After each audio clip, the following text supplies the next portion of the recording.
معجزات اللہ نے اپنے رسول کو بہت سارے عطا فرمائے، لیکن سارے معجزات میں انگشت مبارک سے پانی کے چشمے جاری ہوئے، یہ بھی سرکار کا معجزہ۔ مردہ دلوں کو سرکار نے زندگی دی، یہ بھی میرے آقا کا معجزہ۔ سرکار نے کھاری پانی میں اپنا لعاب دہن ڈال دیا، اس کو شیریں بنا دیا، یہ بھی نبی کا معجزہ۔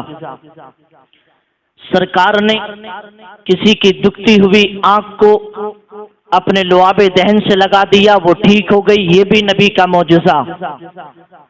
بہت سارے معجزے ہیں نبی کے، لیکن ان سارے معجزوں میں معراج والے معجزے کا جواب نہیں۔ ان معجزات میں کلام مقدس جیسے معجزے کا جواب نہیں۔ اللہ نے معجزہ حضرت آدم کو بھی دیا، اللہ نے معجزہ حضرت شیش کو بھی دیا، اللہ نے معجزہ حضرت دانیال کو بھی دیا، اللہ نے معجزہ حضرت یعقوب کو بھی دیا، اللہ نے معجزہ سارے نبیوں کو عطا فرمائے، لیکن میرے پیغمبر کو، میرے رسول کو اللہ نے ایک دو معجزہ نہیں دیا تھا، بلکہ سر سے پیر تک سراپا معجزہ بنا کر کے پیدا فرمایا تھا۔ حضرت آدم صفی اللہ علیہ الصلوۃ والتسلیم، اللہ نے انہیں بہت ساری شانیں عطا فرمائی، اور ان شانوں میں یہ ایک بہت بڑی کرامت کی ان کی بات تھی، بہت بڑے اعزاز کی بات تھی کہ اللہ پاک نے فرشتوں سے کہا، اے فرشتوں آدم کو سجدہ کرو، آدم کو سجدہ کرو، سجدہ۔ سارے فرشتوں نے سجدہ کیا، اللہ کی عطا کردہ توفیق سے فرشتے سجدے میں گئے، حضرت آدم کو سجدہ کیا۔ یہ حضرت آدم کی شان تھی، واقعی بہت بڑی شان ہے، بہت بڑی فضیلت کی بات ہے کہ وہ اللہ کے مقدس فرشتے جو حضرت آدم کو سجدہ کر رہے ہیں، یہ ان کے لیے واقعی بہت بڑے اعزاز کی بات ہے، بہت بڑا سرمایہ تھا حضرت آدم کا کہ اللہ کے مقدس فرشتوں نے حضرت آدم کو سجدہ کیا، حضرت آدم کو سجدہ کیا ہے۔ لیکن حضرت آدم کو سجدہ صرف ایک بار کیا تھا، خدا کا حکم ہوا تھا ایک بار سجدہ کر لیا، اب دوبارہ سجدہ نہیں ہوگا، اب دوبارہ یہ سجدہ کوئی فرشتہ نہیں کرے گا، صبح قیامت تک کوئی سجدہ حضرت آدم کو نہیں کر سکتا ہے، صرف ایک بار ہوا اور ہو کر کے ختم ہو گیا، اب دوبارہ سجدہ نہیں ہو سکتا۔ لیکن اللہ اکبر، اللہ پاک نے میرے نبی کو کیا شان دی ہے، اللہ نے پیغمبر اسلام کو کیا عظمتیں دی ہے، اللہ پاک نے آمنہ کے بیٹے کو کتنے عظمتوں سے نوازا ہے، وہ آدم صفی اللہ ہے جنہیں ایک بار فرشتوں نے سجدہ کیا، دوبارہ سجدہ نہیں کر سکتے ہیں، لیکن اللہ اکبر، یہ تمہارا اور میرا پیغمبر ہے، یہ تمہارا اور میرا رسول ہے، یہ امام الانبیاء افضل الانبیاء ہے، یہ پیغمبر اسلام ہے کہ اللہ فرماتا ہے ان اللہ وملائکتہ یصلون علی النبی، اے لوگوں وہ آدم علیہ السلام ہے کہ جن کو فرشتوں نے ایک بار سجدہ کر لیا، خدا کا حکم ہوا تو سجدہ ہو گیا، اب دوبارہ سجدہ نہیں ہو سکتا۔ وہ آدم تھے جنہیں ایک بار سجدہ ہوا، دوبارہ نہیں ہو سکتا، لیکن میرا نبی آدم سے بہت بہتر، میرا نبی آدم سے بہت افضل، ارے آدم کو یہ افضلیت، آدم کو یہ شان بھی میرے نبی کے صدقے میں ملی تھی، میرے نبی کے وسیلے سے ملی تھی۔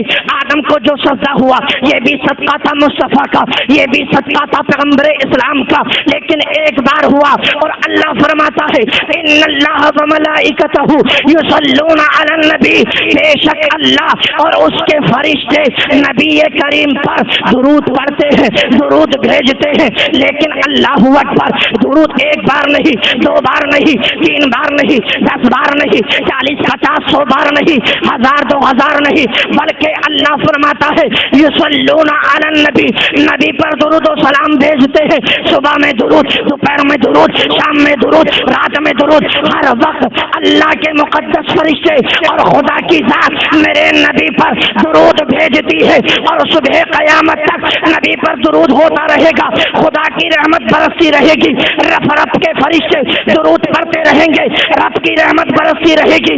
اسی لیے تو ہم درود پڑھتے ہیں اور مچل مچل کے کہتے ہیں کعبے کے بدر الدجا تم پہ کروڑوں درود، طیبہ کے شمس الدوحہ تم پہ کروڑوں درود، دل کرو ٹھنڈا میرا وہ کفے پر چاند سا سینے پہ رکھ دو ذرا تم پہ کروڑوں درود، اور کوئی غیب کیا تم سے نیہا ہو بھلا جب نہ خدا ہی چھپا تم پہ کروڑوں درود.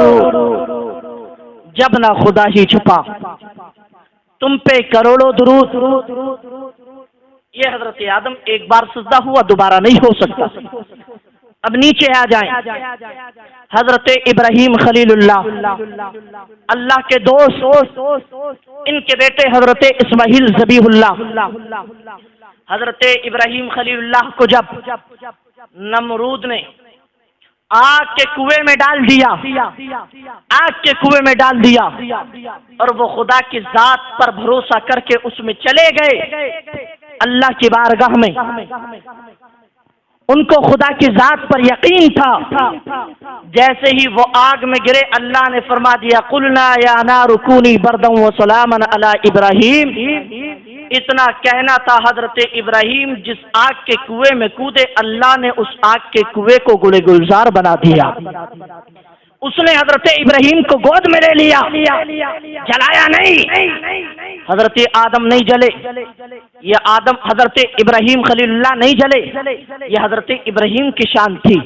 آؤ اپنے پیغمبر کی بات سنو، آؤ اپنے نبی کی شان بھی سنو، آؤ اپنے پیغمبر اسلام کی شان اور عظمتوں کا اندازہ لگائیے.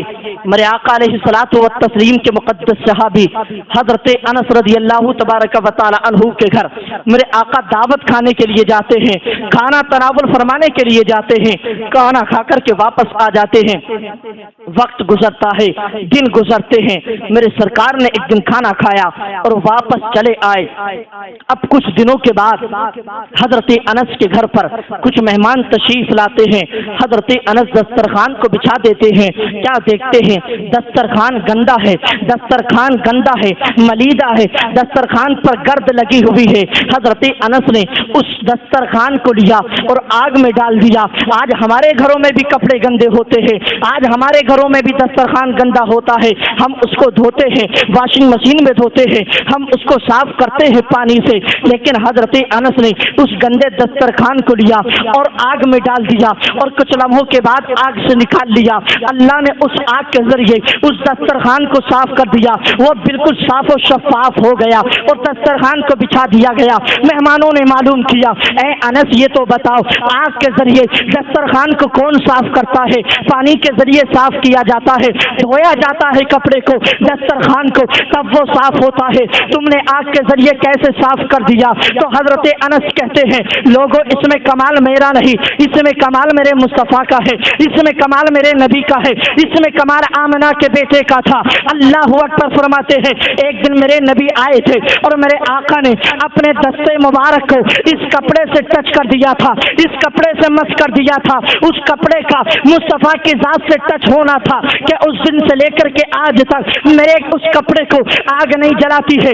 جب مجھے صاف کرنا ہوتا ہے آگ میں ڈال دیتا ہوں، کپڑا صاف ہو جاتا ہے، آگ کے حوالے کر دیتا ہوں، کپڑا صاف ہو جاتا ہے. یہ نبی کا کرم ہے، یہ نبی کا ہاتھ ہے. جس کپڑے پہ لگ جائے اس کپڑے کو دنیا کی آگ نہیں جلا سکتی. میں کہنے لگا مولا جب کپڑے کا یہ عالم ہے تو ہم تو نبی سے محبت کرتے ہیں، نبی سے پیار کرتے ہیں. ہمارے جسم کے ایک ایک حصے کے اندر نبی کی محبت موجود ہے، نبی کا پیار موجود ہے. اب جب نبی کا دستے اقدس ایک کپڑے پہ لگ جائے اسے دنیا کی آگ نہیں جلا سکتی. محبت یہ کہتی ہے کہ جس کے دل میں نبی کی محبت ہو اس بندے کو جہنم کی آگ بھی نہیں جلا سکتی. بریلی کے تاجدار اعلیٰ حضرت بولے تجھ سے اور جنت سے کیا مطلب، وہاں بھی دور ہو ہم رسول اللہ کے، جنت رسول اللہ کی. یہ اللہ کے رسول صلی اللہ تعالی علیہ وسلم حضرت ابراہیم کے لیے بہت بڑے اعزاز کی بات تھی کہ آگ ان کے لیے گلے گلزار ہو گئی. لیکن میرے نبی تو وہ ہیں کہ جس کپڑے پہ ہاتھ لگا دیں اگر وہ کپڑا بھی آگ میں ڈال دیا جائے تو آگ اس کپڑے کو نہیں جلا سکتی ہے. تو جب کپڑے کو نہیں جلا سکتی تو ہم تو نبی سے محبت کرتے ہیں، نبی سے پیار کرتے ہیں، یقیناً نبی کی عظمتوں کے صدقے ہم آگ سے محفوظ رہیں گے، جہنم کے آتش سے محفوظ رہیں گے، اور یہ منظر ہم اپنی آنکھوں سے دیکھیں گے۔ پیش حق مزدہ شفاعت کا سناتے جائیں گے، آپ روتے جائیں گے، ہم کو ہنساتے جائیں گے۔